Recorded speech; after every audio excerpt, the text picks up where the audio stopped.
Bonjour, bonjour, bonjour. Welcome to a very quick outside broadcast. I'm not outside Screwfix unusually. I've just dropped the last of my IT equipment back to work. There was a couple of bits I forgot last week, so I've just dropped them off and signed off all my paperwork for the return of company equipment. And I thought, well, as this is probably the last time in my former company car park, it's a rather poignant moment. I thought I'd say hello to you, and you can say goodbye to AGI. How sad, but there you go. End of an era and start of a new one. Anyway, I shall be back on form when I get home, where we'll discuss today's tradition.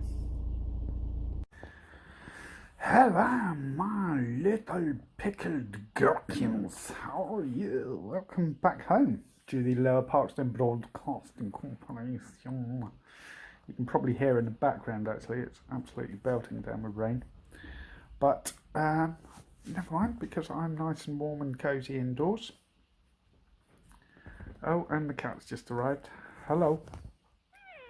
Yes. Hello, you. What? What?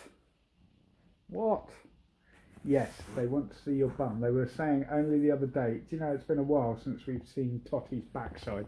Could we please see it, please? Because we want a reminder of where to put our tea towels. Now, how are you? How was your day? I'm not talking to the cat, I'm talking to you, by the way. Cat, he's not really interested in what I say. Unless I've got food. Yes. How was your day? Mine was okay, thank you. Got out and about, did a few bits, nothing major, quite a relaxed day. Got a little bit of admin to do in a bit, and it's before 5 o'clock, so I haven't yet heard Boris's latest press conference, probably about the carnage in Kent at the moment, and the presumably forthcoming use of the Farage garage for all the truck drivers actually out there. I do sympathise with them actually, because at this time of year you definitely want to be getting home and to know that you've got time to get home as well. So hopefully that'll all be resolved soon. What else? Yeah, I haven't really done anything else. Not really got too much news either. So I guess today really is just about what the traditions today. This is another one. So I mentioned the other day about traditions that I did in the first ever show that I did, and this was another one that we did in the show. I remember it very well. Today's tradition is the Yule log. And Yule logs, believe it or not, are not just about chocolate ones that are edible. So I will let you know shortly about Yule logs. It's very interesting, actually. And hopefully by that point the cat will have stopped nibbling my ear. Well, clearly the cat's not going to move, so I'll have to do the Yule log in a little while. So I do the old jokes du jour, the Christmas jokes du jour, not necessarily cracker ones. I don't think they translate from Chinese, to be honest, but they're topical. They're topical. Oh, rush. So on the, we were talking about Yule logs. How does Santa keep track of all of the houses he's visited and put presents in? Well, of course, he's got a logbook.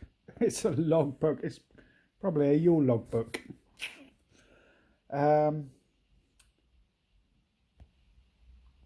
What or who dresses in red and gives to the children at Christmas? And of course, the answer is Marcus Rashford. Of course it is. What else? Why couldn't Rudolph be involved in the vaccine trials? Because they only wanted guinea pigs. That's funny, isn't it, Kat? She likes that one. What's that, Totty? 7! Oh, she's 7. That's good. I like that. Very good. What else have we got? We got anything else? No, I think that's probably enough for today, isn't it? Anywho, I will go and narrate for thee the history of the Yule log. Just a couple more. Yeah. I'll put these at the end. How do you avoid having to chat to your boss at the Christmas party? You put him on mute. Because all Christmas parties are on mute. Oh, that's very funny, isn't it? What government scheme has been put in place for Christmas? It is Eat Sprouts to help out. Sprouts. Oh, be safe. Hello, it is I, Leclerc. I'm back. So, Yule log, here we go. The custom of burning the Yule log goes back to and before medieval times. It was originally a Nordic tradition. Yule is the name of the old winter solstice festivals in Scandinavia and other parts of northern Europe, such as Germany. That's why I've done it today, because of course today is winter solstice. In theory now, it's all downhill. It's plain sailing to summer. Anywho, the Yule log was originally an entire tree that was carefully chosen and brought into the house with great ceremony. The largest end of the log would be placed into the fire hearth, while the rest of the tree stuck out into the room. The log would be lit from the remains of the previous year's log, which had been carefully stored away, and slowly fed into the fire through the 12 days of Christmas. Remember we said before, the 12 days of Christmas starts on Christmas Day. On the first day of Christmas, my true love gave to me a partridge in a pear tree.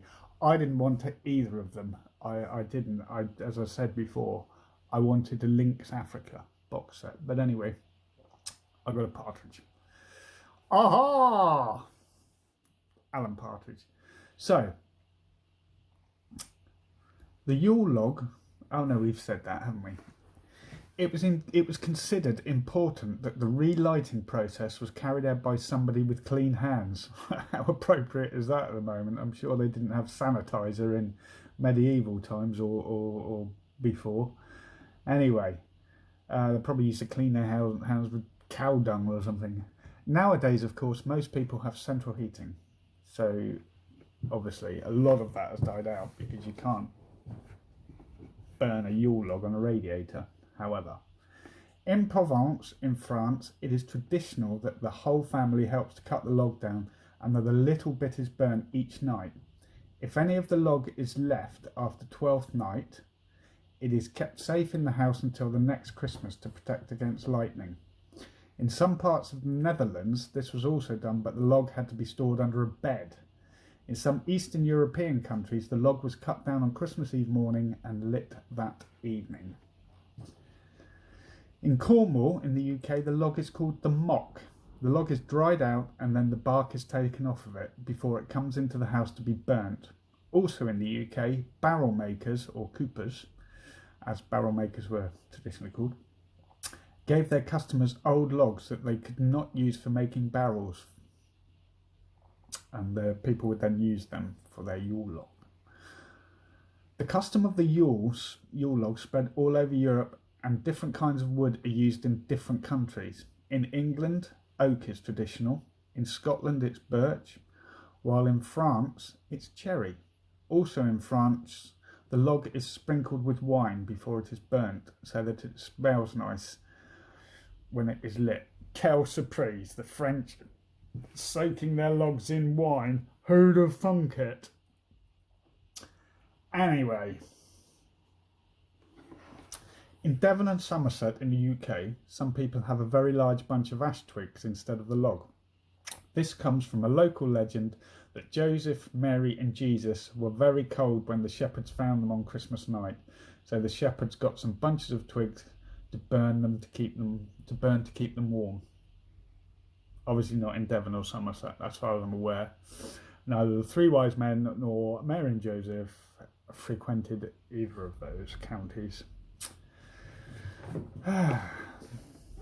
In some parts of Ireland, people have a large candle instead of a log, and this is only lit on New Year's Eve and Twelfth Night. Twelfth Night, of course, being the last day of 12 days of Christmas, which, as I've already said, starts on Christmas Day. I'm going to test you on this in the new year, you know that. Different chemicals can be sprinkled on the log, like the wine in France, to make the log burn with different coloured flames. I wouldn't recommend this, but potassium nitrate makes it burn violet, barium nitrate, apple green, borax, vivid green, copper sulfate, blue, and table salt, bright yellow. So there you go. I would imagine that a lot of these ingredients are what they put into fireworks to make the different colours. Right. The ashes of Yule logs were meant to be very good for plants. This is true because the ash from the burnt wood contains a lot of potash, which helps when you plant flowers. But if you throw the ashes out on Christmas Day, it was supposedly very unlucky. That's true about the potash. I tend sometimes to keep I have an open fire. I keep mine often. I believe it's very rich in nitrogen, which is very good for plants. So yeah, where I can, I do keep it. So there we go. That is the history of the Yule log. How interesting was that? On a scale of 1 to 10, I'd say that was a good 7. 7! Again, thank you, Totty. So, there we go.